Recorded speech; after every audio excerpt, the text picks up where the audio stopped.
Evil is already inherent in humans mentally by nature, and it is difficult to turn humans into something good because it is a construct of multiple energy configurations of the simulated hologram, and it calls it the multiverse.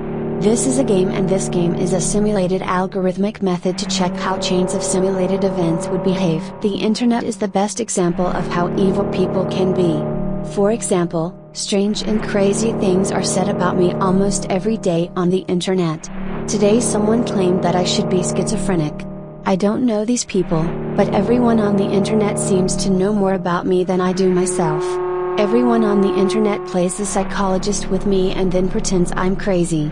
I'm a very normal person. Everything that is said about me on the internet is wrong and a lie anyway. The intelligent person always has the majority as an enemy because the intelligent person can only despise the majority, and the majority will despise the intelligent person because the majority is aligned with each other and has formed a closed and limited group consciousness which automatically takes action against the individual with higher intelligence.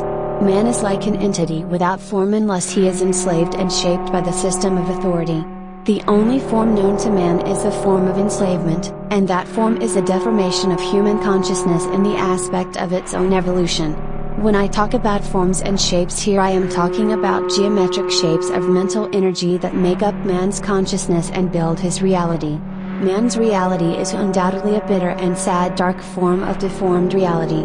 Man has no idea that everything in his familiar reality is a lie and an illusion, and man should honestly ask himself if there ever was a human race, or if it is not simply a failed experiment by someone else who wants to torture him on a historical level. People should ask themselves why certain authorities have unlimited money and unlimited power over people. Man's society has absolutely no idea of the higher circles and what evil plans they have for humanity.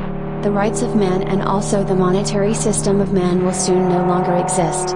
From a metaphysical point of view, it can be said that the psychology of the monetary system was a punishment that is now disappearing, so that a new punishment can be instituted to irritate the human consciousness even more. It can be said that man no longer functions as a single individual but only as a whole civilization being through a superconsciousness, but this superconsciousness is not that great and not that advantageous because it can be enslaved and only works as a synchronization, and that is why it can controlled wonderfully easy through systems of patriarchal in nature and monarchy systems control through the authoritarian systems the little people that you can see on the street when they run around like little robots and zombies with no idea about the master plan of the reality that they use 24 hours without knowing or understanding what it really is.